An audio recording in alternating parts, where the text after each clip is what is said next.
film.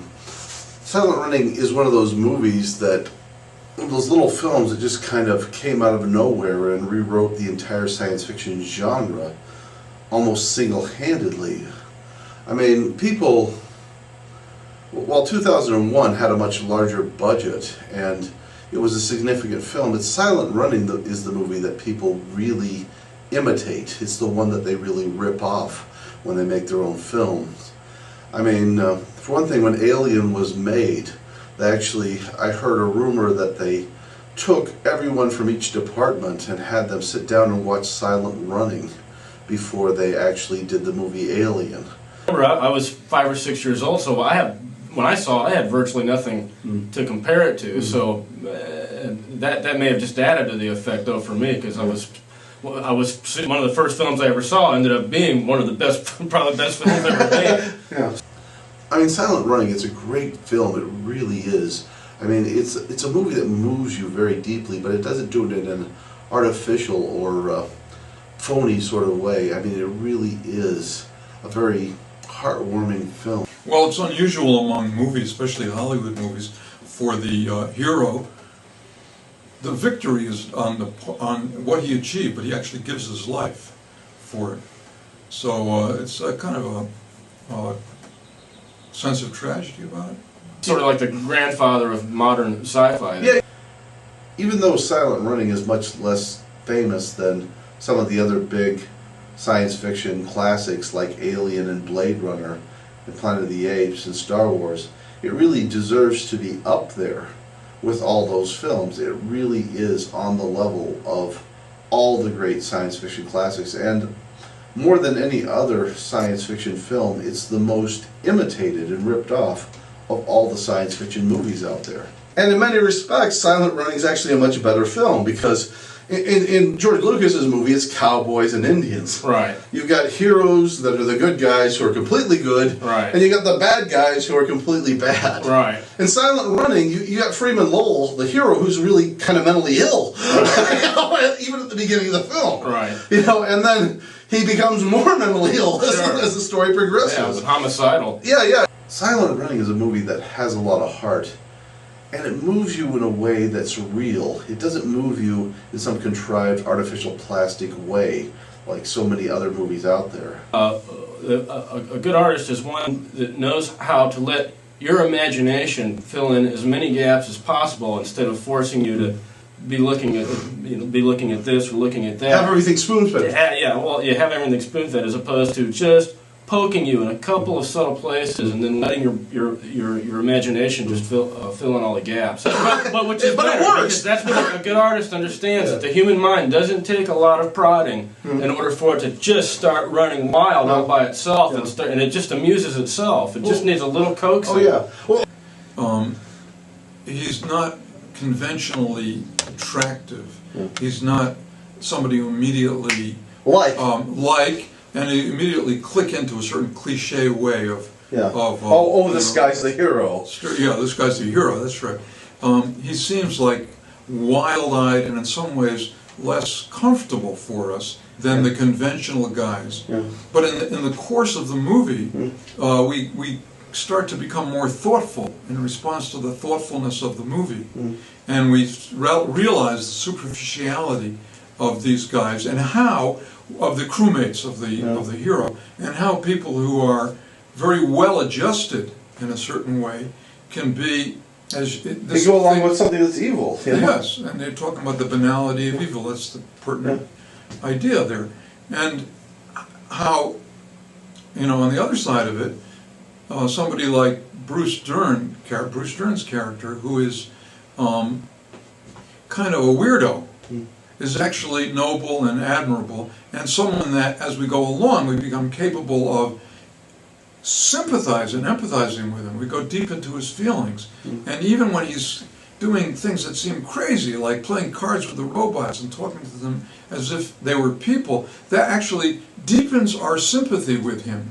so that it builds up to the point where, as you described, the final scene, the latter part of the movie, is very moving and very sad.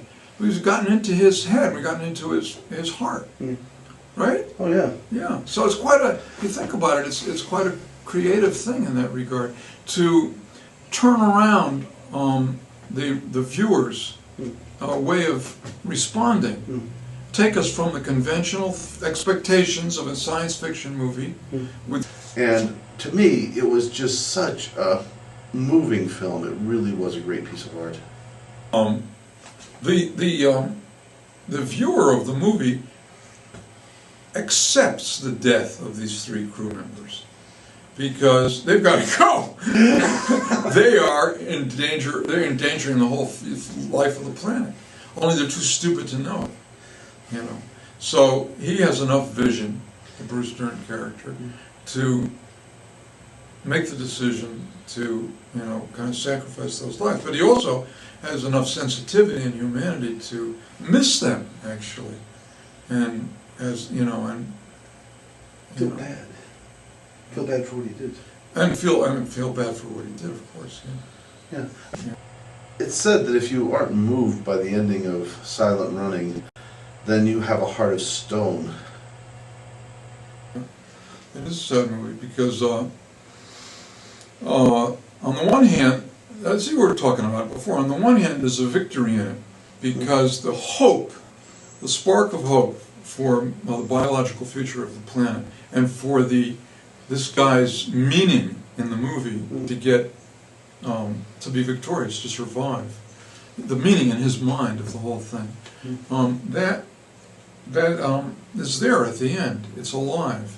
That the plant, the dome with the plant life is not destroyed. On the other hand, the slenderness of the hope and the possibility that the hope may never really get fulfilled, it's in the hand, and it's in the hands of this robot, and all like we were talking about before. That's the other side of it, which is very, very sad. Yeah. It said that great drama is a story about the human heart in conflict with itself. And for Freeman Lowell, he has to choose between saving the forest, the natural ecosystem, or obeying the law and saving the lives of his crew. And he doesn't have any good choices. And he basically has bad choices with very horrible consequences with each choice. But in the end, he chooses to protect the ecosystem over obeying the law. And that's great drama. That's a very daring story. Because the conventional people in the movie turn out to be the ones who are completely clueless about reality and completely incapable of rising to any kind of a challenge whatsoever. Like you're talking about the banality of evil. They are the ones who, in their conventionality, flunk the test of reality, of what's the requirement. Let me tell you, I'd happily trade these multi-$100 million science fiction blockbusters like Attack of the Clones and Matrix Reloaded, movies that really moved me very little, for just one little more gem like Silent Running. Well, I guess you pointed out to me that he always played bad guys. So people who were familiar with his previous roles would be playing against expectations in that sense. And another thing that comes to mind where you could say it plays against expectations is that he is not a typical hero. And the kind of sympathy that you develop for him is, it has to bring you into a more subtle, more intelligent, psychological penetration of his psyche. I always thought if I was ever going to pursue an acting career, which I've never really thought of, and I needed to cry for a scene, that would almost be a surefire way to get something going. Is just think about, think about those last few moments in that movie, and I could probably coax out a couple of tears. Trust between two different mentalities, two different qualities of consciousness. One, Bruce Dern, who's completely, and it's a higher level of consciousness really. He's involved with very rational and visionary considerations about the destiny of the planet. While these guys